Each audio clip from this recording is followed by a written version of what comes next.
Welcome to Scary Stories. We have some animated episodes coming up that I'm very excited about. I'm learning new ways of doing animations that should make the channel as fun to look at as to listen to. But before I can get to those, I'd like to read you this collection of stories which was sent to us by a person who wishes to be identified only by the code name Ms. Werewolf. Ms. Werewolf claims that she is friends with a dogman and is connected to a network of others who are as well. She has convinced her internet friends to also send me their personal experiences with dogman creatures who they insist are friendly to humans. And now my own opinion and the opinion of this channel is that one should avoid approaching wild animals of any sort, especially ones as large or larger than you are. Having made that point clear, I'll now allow this group to present their alternative viewpoint. Please, though, be careful with any creature who has teeth and claws, even if it's as small as a squirrel. These animals can carry diseases that can sometimes be harmful to humans. So don't go out there thinking that the forest is Jim Henson's Fraggle Rock. With that obligatory warning out of the way, let's settle back and enjoy a whole bunch of emails from people all over the country who insist that they each had a friendly experience with a dogman. And let's begin with the email that started it off, which I will call My Friend Dogman. Dear Scary Stories NYC, I'm writing you today on behalf of my friend Dogman. I have noticed that in your recent videos you have portrayed the dogman as a terrifying and aggressive creature. However, I must tell you that you are mistaken. You see, I happen to be close friends with an 11-foot tall dogman. And while I admit they are feral creatures, they're also incredibly loyal and good beings. Dogman may look scary, but they have a heart of gold. I cannot sit idly by and watch as you continue to spread the message that all dogmen are evil. My friend, and I know some other dogmen too, would never harm a human being without just cause. They are simply misunderstood creatures who are often misjudged because of their fearsome appearance. I implore you to stop spreading this misinformation and to let people know that not all dogmen are the same. Some, like my friend, are gentle giants who just want to live their lives in peace. I've reached out to my friends online, my human friends, who are also aware of the benevolent nature of this noble creature, and I've asked them to please write you with their personal experiences in order to spread the word about the real-life actualities of the North American dogman. Thank you for taking the time to read my letter and any others which may follow this one, and please consider changing your portrayal of dogman to something closer to reality. Sincerely, Ms. Werewolf. So now I'll read the letters that came in after that from her friends.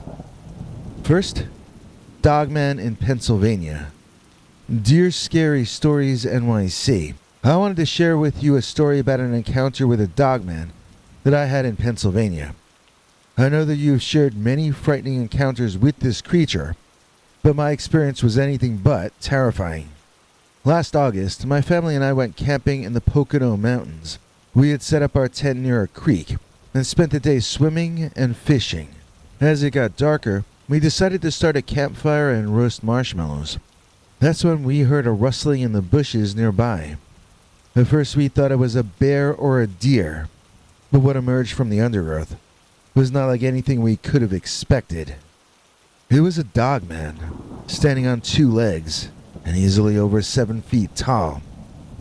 It had brown fur and pointed ears, but what struck us most was the friendly expression on its face.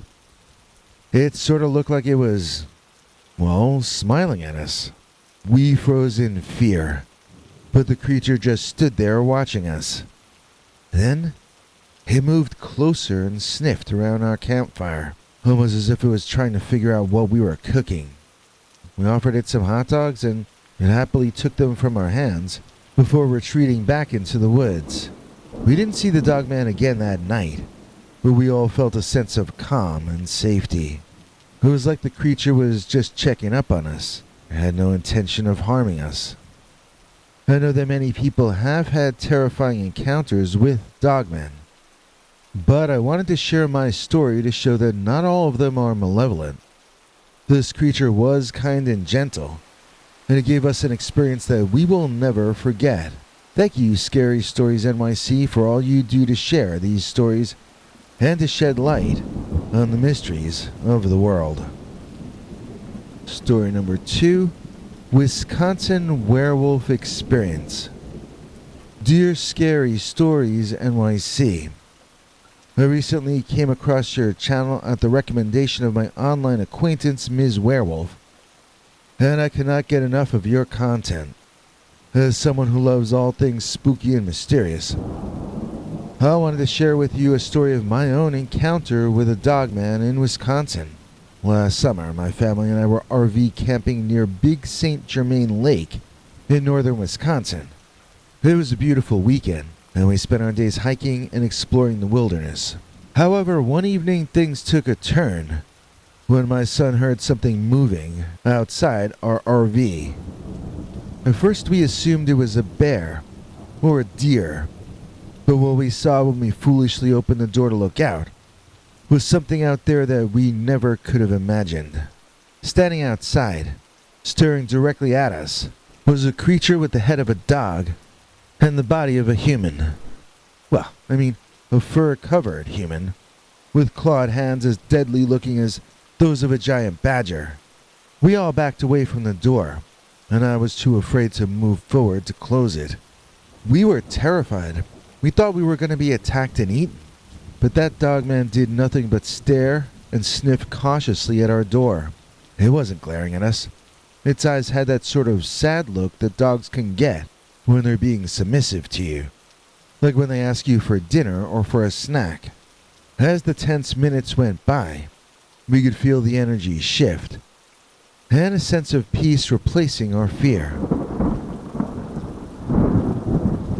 The dogman's behavior was not what we had expected. It was friendly, curious, and when it looked into our eyes, it felt like it was communicating something to us. It was like we were connected to each other in some weird kind of way.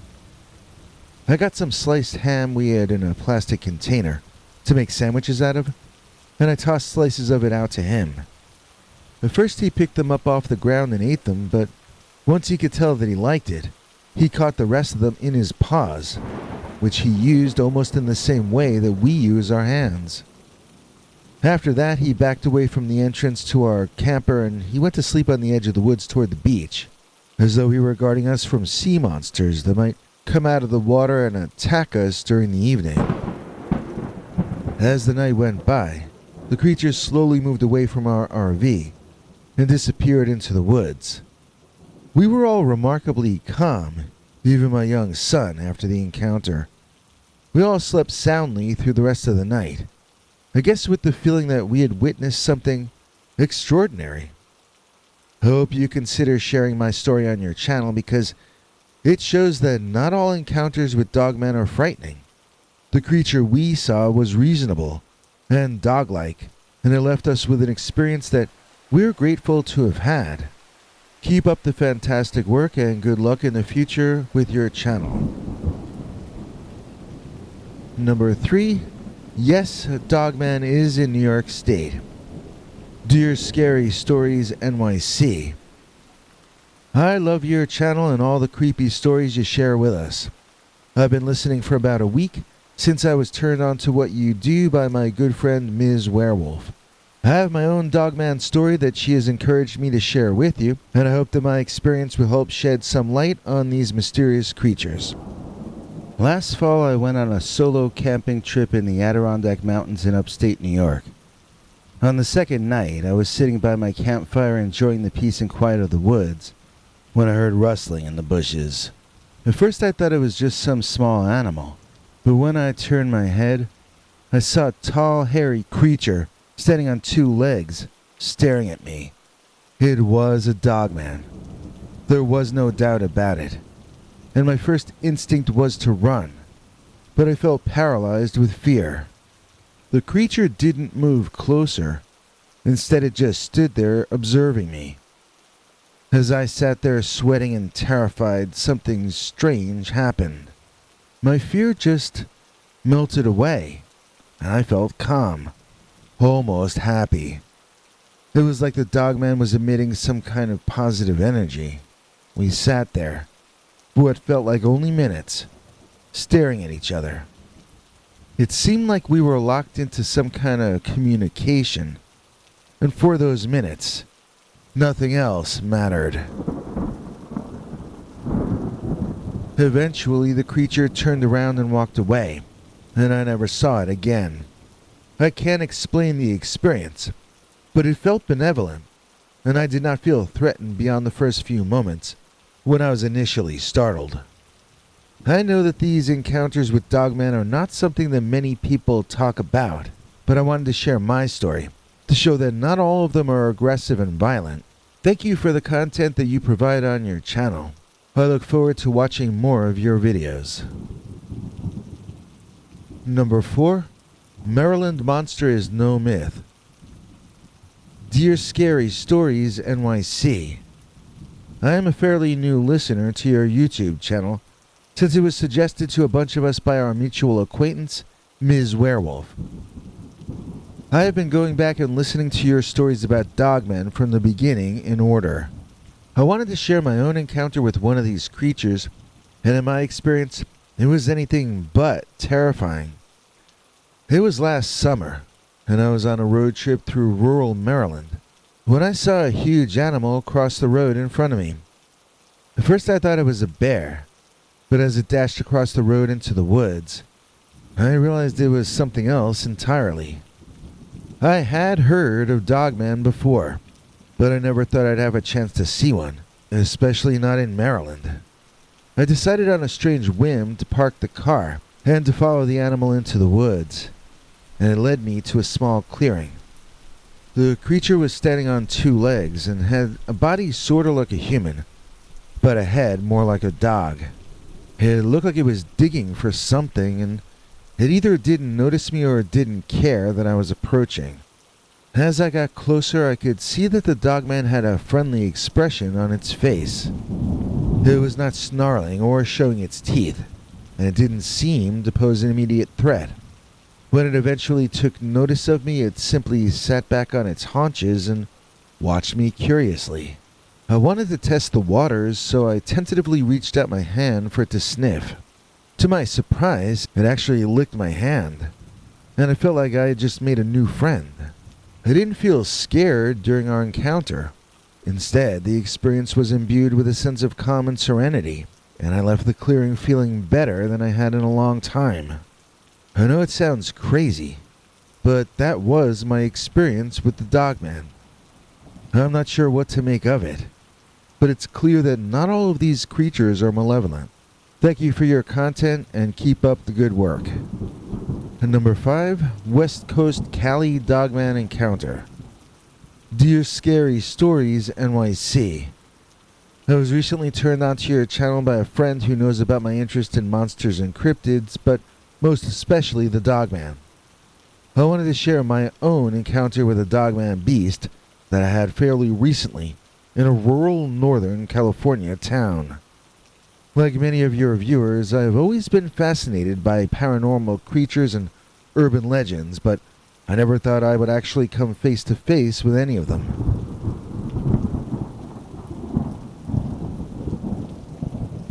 It was a warm summer night, and I decided to go on a late night hike near my cabin in the mountains up near Scott's Flat Lake.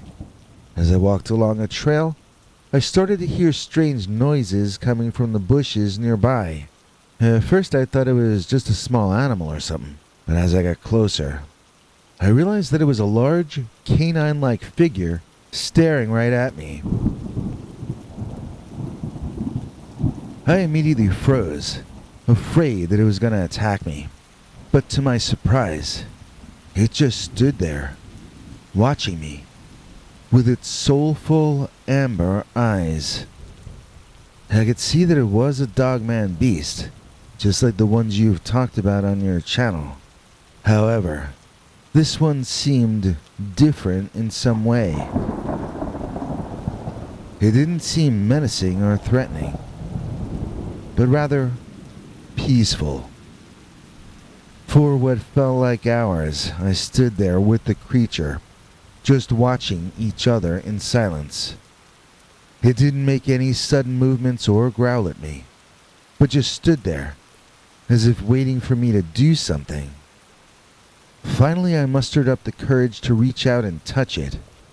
To my surprise, it didn't flinch away or attack me, but instead nuzzled its head into my hand, as if asking for affection.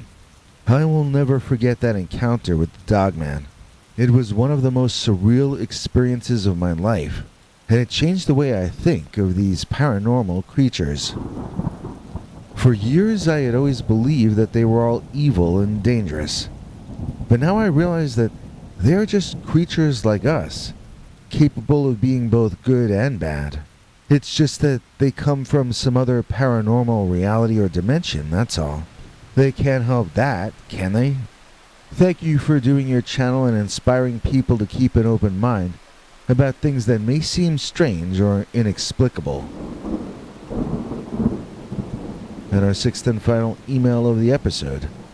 The Haunted Hound of Holly Springs. Dear Scary Stories NYC, I wanted to share with you a story about a recent encounter I had with a dogman in Holly Springs National Forest. When I was a kid, for a string of I think 7 or 8 years in a row, my family hopped in a camper and went to Holly Springs National Forest in Mississippi for usually around half the summer. I don't even know how my dad got that much time off from work, but he was never sick ever, so I figured he must have used up his sick days. A couple of years we stayed 6 straight weeks over there. It was like our other home. It satisfied both of my parents' main desires in a vacation. For my dad, it was getting out in the country. And for my mother, it was visiting old cemeteries and crying about dead people. My sister Sammy, who is a couple years older than me and far more sarcastic, used to call Holly Springs National Forest names like the place where everyone goes to die and the land of the dead, because it happens to be entirely surrounded by cemeteries and my mom could visit a different one each summer, it seemed. Let me see how many I can remember. There's a Liberty Cemetery, Bluff Springs Cemetery, Jordan Cemetery, Pleasant Springs Cemetery, Curtis Creek Cemetery, Hudspeth Cemetery, Elliott Cemetery, Bethel Cemetery, and Shady Grove Cemetery, which my sister and I used to rudely call Shallow Grave Cemetery just to bother our mom. So how many is that? I lost count. Mom would take us kids with her when visiting the cemeteries at first, but we were always too wild for her. She expected us to keep a sense of reverence about ourselves when entering those places, but we were too young for that. I remember she would say, "This is the house of the dead. Don't be a noisy upstairs neighbor."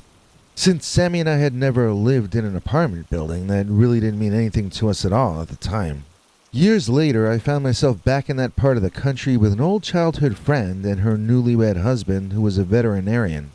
They both wanted to go camping with me while I was in the area, and I suggested Holly Springs, since for me it had a nostalgia factor associated with it. I was not looking for an adventure, and I was not expecting to have such an interaction with a legendary creature, as we ended up having. It was a clear, starry night when the 3 of us arrived in Holly Springs. We set up our tents near a creek and started a campfire, while listening to the sounds of nature all around us. I had never been tent camping before, so I was excited, and we were all in a great mood. However, things took a turn when we started to hear strange growls and howls coming from the forest. We quickly realized that it was not an ordinary animal, and regretted having decided to camp off in the woods far away from other humans. We also suddenly realized that we hadn't really told anyone what direction we were heading in either.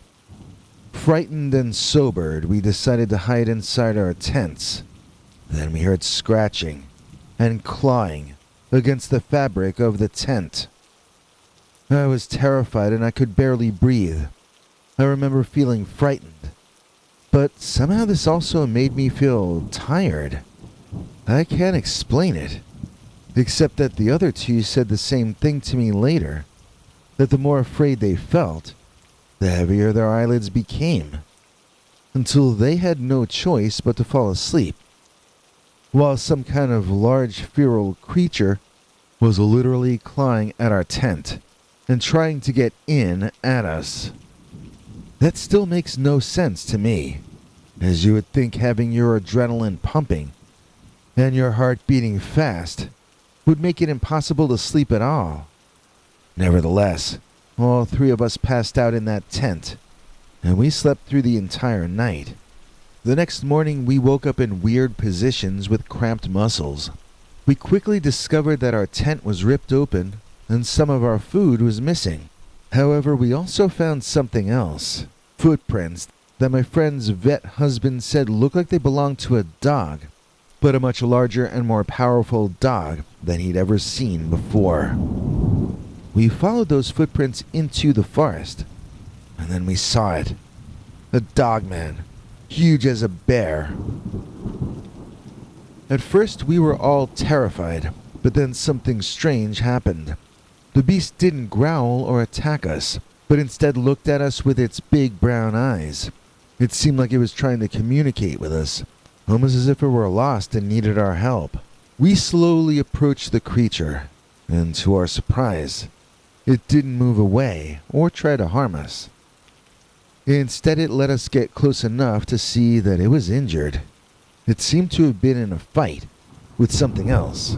My friend's husband made a makeshift bandage for its wounds out of his own clothing, and we left some sandwich meat and water for it. The next day, when we returned to the spot, the dogman was gone, but we could see that it had left us something in return. A very large, very bright, white feather, which we were later told is supposed to mean good luck. At least, I think he left it for us. I suppose it might have ended up there randomly, as my veterinarian friend suggests, but I doubt that. This encounter changed my perception of these creatures. Not all of them are dangerous, and some may be in distress and need our help. Maybe it knew that one of us was an animal doctor. Who can say? Thank you for inspiring people to keep an open mind, and good luck in the future.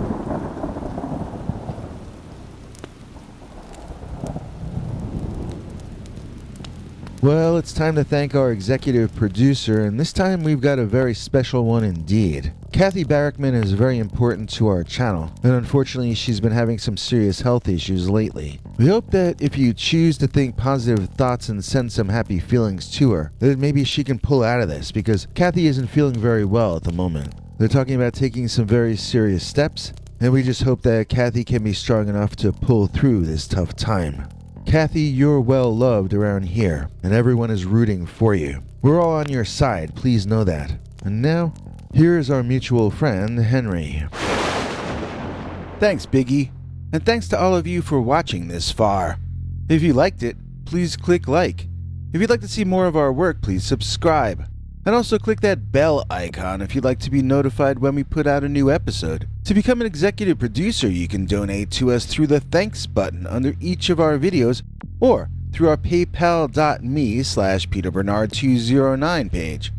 To receive cool perks like secret uncensored Dogman episodes far too wild to ever run on this channel, you can become a YouTube channel member by clicking the join button, or join our PayPal subscribers club at peterbernard.com. Joining either at the $3 a month level or above gets you access to our over 25 hours of secret uncensored Dogman stories available nowhere else. Do you have a scary story about Dogman or some other kind of high strangeness that happened to you? Let us know by emailing us at scarystoriesnyc@gmail.com or by leaving us a voicemail message at 804-LA-SCARY.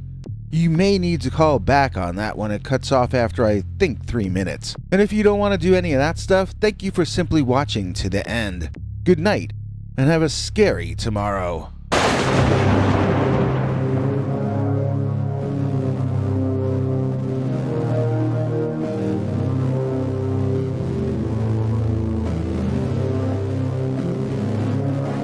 Come back for more scary stories.